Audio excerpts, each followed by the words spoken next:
Oui, merci, Monsieur le Président. Mes chers collègues, je commencerai mon intervention en adressant un message de soutien et des remerciements aux agents des CRD et du SDIS qui sont intervenus sur les territoires concernés par les inondations, particulièrement dans le nord libournais pour ce qui nous concerne avec Michel Lacoste, avec un certain nombre de communes et d'habitants fortement impactés par les événements de la semaine. Même si l'eau redescend, ça doit peut-être nous inquiéter pour la saison hivernale.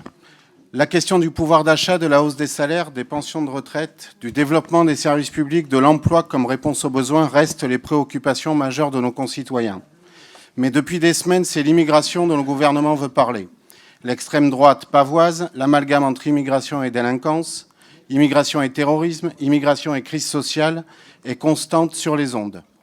Chaque fait divers est instrumentalisé et notre pays en ressort un peu plus abîmé.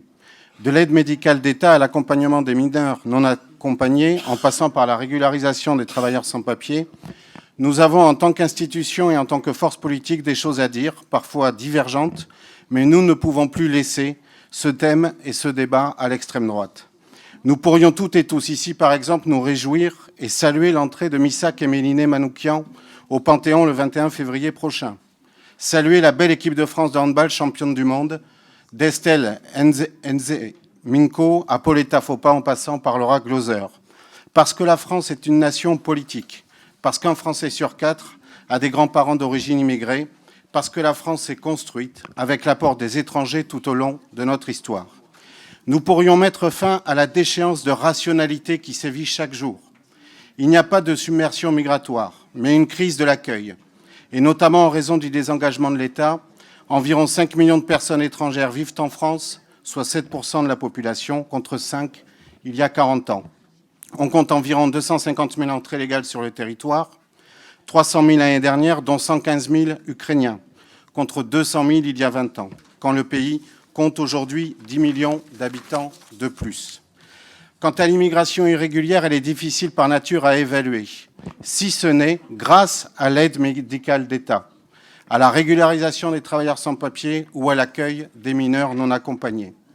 S'agissant de l'AME, en tant que département, nous connaissons l'importance des actions de vaccination, de dépistage, de lutte contre la lèpre, la tuberculose et contre les infections sexuellement transmissibles. En tant que département, nous devons dire que si l'accueil et la prise en charge des mineurs non accompagnés nourrit tous les fantasmes, le désengagement de l'État est le principal responsable d'une crise de l'accueil de ces populations. Que serait la situation de ces centaines de jeunes si cet accueil n'existait plus, alors que l'État ne remplit pas correctement sa mission d'évaluation et d'accompagnement?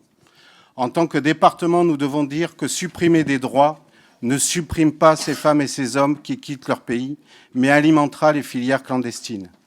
Prenons enfin l'exemple des travailleurs sans papier. Ce sont des travailleurs de secteurs en tension, BTP, hôtellerie, restauration, propreté, manutention, aide à la personne. En tant que département, nous devons dire que la question sociale et la valorisation de ces métiers restent premières pour résoudre le manque de main-d'œuvre.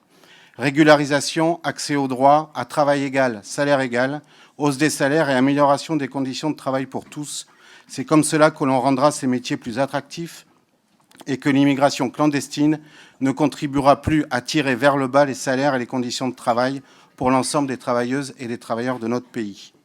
Aujourd'hui, nous allons voter un certain nombre de délibérations montrant notre engagement envers les populations les plus fragiles, sur les contrats de ville, sur la protection de l'enfance notamment. Autant de dossiers qui montrent que nous sommes le plus proche des préoccupations, faisant vivre la solidarité humaine et territoriale, et autant de questions qui démontrent que l'immigration est loin d'être la première cause des difficultés que rencontrent nos concitoyens. Je vous remercie.